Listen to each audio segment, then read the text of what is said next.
Do you remember this box? From yesterday. God, do y'all see what I work with here?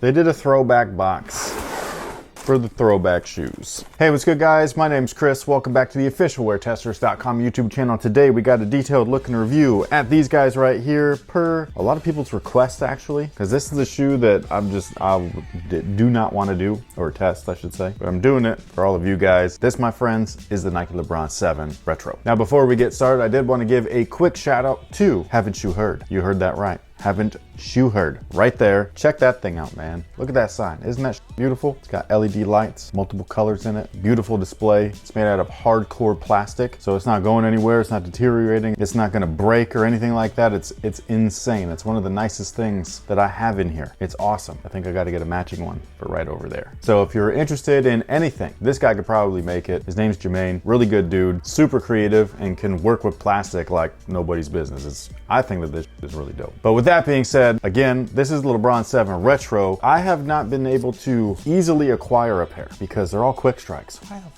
are they all quick strikes? Is it because they would sit otherwise? So the 7 was not a fan favorite. The 7 is a fan favorite. Well, now, but I'm just saying no, back then. even then. Okay. The first colorway of this shoe, when it first released back in the day, they were clean, man. With the red bottom, the black patent leather, the white first-gen Flywire. They almost had like that 11 flare to them. I remember, though, back then, because this says 2010, so I don't know if they came out in 2009. And then like this version, you know, because the All-Stars the following year in February. But I remember putting them on, and it was between two shoes, because we were still pretty new on YouTube, and I can't remember what shoe I chose. Kobe 4s, or if it was something else, I cannot remember. I remember putting them on, and again, I had just came back from an injury, and so like I was kind of like, I don't know, like I feel like I can hurt myself again in these, so I didn't go with them. So I never ended up testing the shoe. I think it was the LeBron 8. The LeBron 8 and on is when I was like on every shoe. But as for these right here, these, I don't know if they're a little bit different than the originals. There's something off about them. I don't know what it is. They also feel a little bit more comfortable than the originals from what I can remember. I did have the low tops of these. You remember that? No, they were the Dunkman version. They were like white gray with a little bit of neon green. And then I also had the PS version. Those had like a really awful fit in the front. Super comfortable zoom, but the back was like real, like even though it was encased in rubber, it was just like it would collapse on certain movements. So it was like a solid shoe sometimes, but other times it wasn't. This first gen Flywire stuff doesn't fit perfectly if the shape of the shoe isn't great. So the shoe back there that's on the wall, the Kobe 4, and then there's another shoe, the Hyperdunk of that year, the original Hyperdunk from 08. Those were the two that had like some of the best fitting first gen Flywire. This one to me didn't have that. It was a little narrow here. So like when you really get a tight fit, like it buckles in certain areas, these things right here would dig into your foot. So it's like certain things like that where it wasn't a perfect design, but it was definitely a step in the right direction, because I feel like the next model, the LeBron 8, that's one of my favorites of the signature line. My favorite LeBron though, for anybody that doesn't know, which most of you guys should, the LeBron Zoom Soldier 3. It's not even a signature shoe. It's an awesome shoe. It's like the Air Jordan 11 performance-wise of the LeBron line. It's that good. They need to bring those back. We'll wait till like May or June. There's too much stuff right now. Well, just at least let us know that you're working on it. It's something to look forward to. Well, no, that would be a real shock drop instead of you knowing they're coming and then I don't like that, because sneakers just deciding, oh, we're gonna drop it a week early for select people. A real shock drop would be like, you don't know it's coming. That's what happens though. And then it's there. That is the shock drop. No, that's not. Yeah. I didn't know that those red 3s were dropping.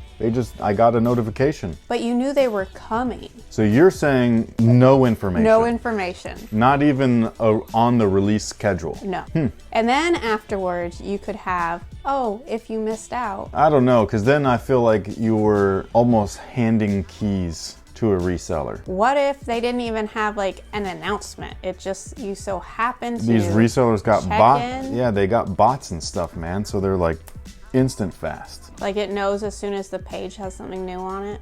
I'm gonna think about it. I'm gonna find a way around it. If it was an in-store drop, I get that, because that's the way that it used to be. I want a real surprise, like when an artist all of a sudden is like, hey, I have a new album out right now. Like, that's what I want. Only if it was in-store only. That's the only way that I would. And it would have to be all stores, so I'd be upset. Like, if it's like, oh, just New York only. Yeah, no, You know I what agree. I mean? Where I'd be like, come on, man. These guys right here are interesting as far as tech specs are concerned. The outsole, I think, is amazing. Herringbone everywhere, all over the place. That's awesome. I do like the solid rubber right there in the middle too, just in case that translucent doesn't work. But I don't remember these actually having issues for people that did test these out and review them back then. So I'm expecting this to be pretty good. I like the base that it's flat for stability. However, when I tried them on, they do feel a little tippy right here, like a lot of LeBrons, which I don't understand, because if anybody needs an outrigger, it's that guy, especially with the type of cushion that they use. That dude's huge. That's what she said.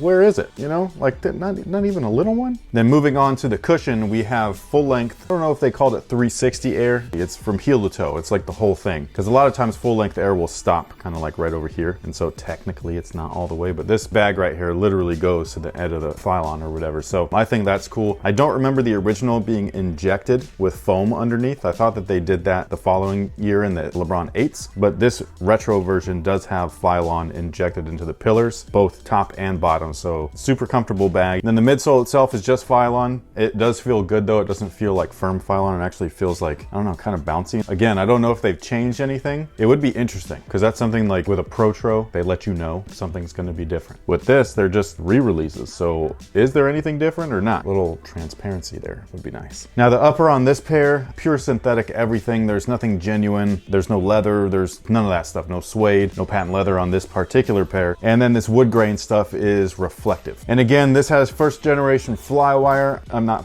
fond of this stuff. It's plastic, see-through plastic on top of that with little threads. This was such a joke back then. They hyped the hell out of this too, man, and people actually thought this was sick. They were like, oh yeah, this is really helping. It's like, dude, it doesn't matter if that thread is in there or not. It's plastic. It ain't stretching. Not until they made dynamic Flywire, where Flywire is on its own. It was an additional barrier. So if you started moving, that would catch you. That's all it is. It's bridge suspension, where if things are swaying, it's holding onto it tightly or whatever so that you don't go all the way over. But this right here, those lines could be there, they could not be there. You would get the same exact performance no matter what. There is a little internal booty. I gotta say, the shoe's mad comfortable, man. Even though I don't like this colorway, they are comfortable. The cushion's comfortable, the interior like insole's comfortable, the padding around everything is comfortable. Super comfy shoe. I really hope that they play well. The laces on this pair, I don't know if it's different on the others, but this one has like that semi-waxed feel, so they're kind of like stiff and stuff. One of the design features on the shoe that is not performance related, but I actually really like it. It's this little thing right here. I don't like that it digs into your ankles. I don't like that, but I think it's really cool because it's a numeral 7, Roman numeral 7. It's a 5, and then inside that little tiny circle there's 2 extra lines for 7. It was just like one of those small things where they'd like kind of throw it in there, and if you see it, you see it. If you don't, you don't. But I always thought that that was kind of neat. Now, as far as fit is concerned, these guys do fit true to size. They feel a little snug, which I don't remember the originals being, but it's been so long that I just don't remember much of anything, I guess. So take that for what it's worth. But for my recommendation, I would go true to size in these, especially if you're wearing them casually. I feel like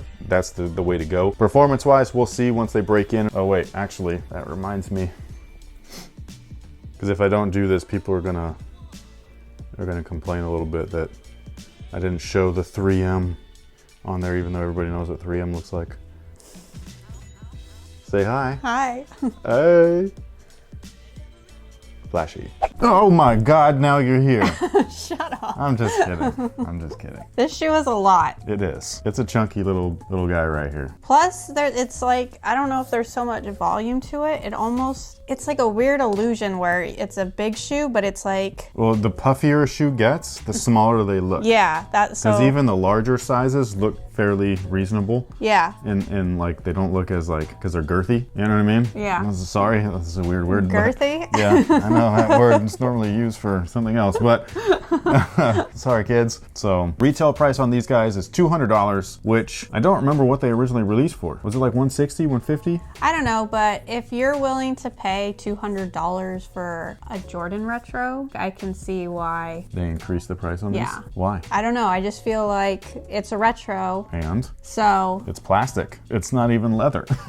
That's my thing. If you're going to get a retro made out of leather for $190, what the f is this? Can't you say that about a lot of the retros for Jordans though? Yes, and I do. That's the thing. It's like, hey, this is synthetic. Why is it $190? Why is that one over there made out of good materials and it's $190? It doesn't make sense. Because then that's when you get consumers buying your product being like, well, this one's shit. Yeah. It's like, well, yeah, it is. And then that will stop them from potentially buying the next one because now they link shit to your product. You must be consistent. It's not even a question at this point. Like if you are putting out product to a consumer base, it's got to be consistent. Otherwise, you are sending so many mixed messages, and that's all you're, especially in the era of the internet, when everybody's got little fucking fast fingers and and they're gonna be like, this product is and a lot of people that don't buy Jordans are gonna read that and be like, well, I don't want to spend $200 on But then all of a sudden, like another Jordan is like amazing quality. How do you know which one to buy? It's crazy. But this to me for $200, LeBrons are about 200 now anyways, aren't they? Or what was the new one? Was it what, 180, 185? Wow, he did a Jordan where the old shoe's more than the new shoe. That's what I'm saying. That's why I'm saying I understand the price. Nah, because I don't get that. I will never. I don't agree with it. That's what I will never agree that the old model costs more than the latest and greatest model. I'm totally on that. And it's not with LeBron. It's just in general. Yeah. Why is the old cost more than the new? The world may never know.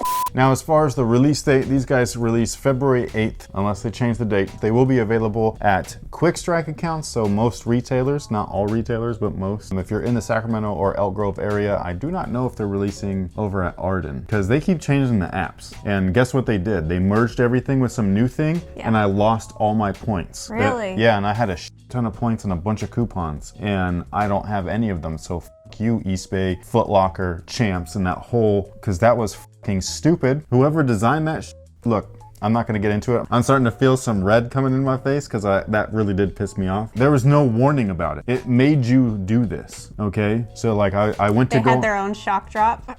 It was just a shock. But I went to go into the app because I was gonna go look at the release calendar to see if anything was coming. Yeah. Because you know how you have to like turn in your bid or whatever, like your ticket. And so I went to do that and it made you sign into this new, I don't even remember what it's called. Fix. My life, that's what it is. And so it did that, and then I did, and then all of a sudden it said that I was at zero balance, and I was like, yo, I had hella, because I have to buy these shoes. Like, we don't get shoes sent to us. So I appreciate the $10, $15, $20 coupons that I earn based off of your reward system. That was a bitch move. Yeah, oh, I'm real pissed. So, you guys, yeah, take that out of the video. Did y'all see the eyebrows? These will be available over at a smaller boutique called Phenom, which is a great place to go and shop. Support your local businesses and not some fucking ridiculous giant corporation that gives 2 squirts of piss about all of the money that you spend there, keeping them in business that will just rip your points away. Did we already sign off? We're signing off now.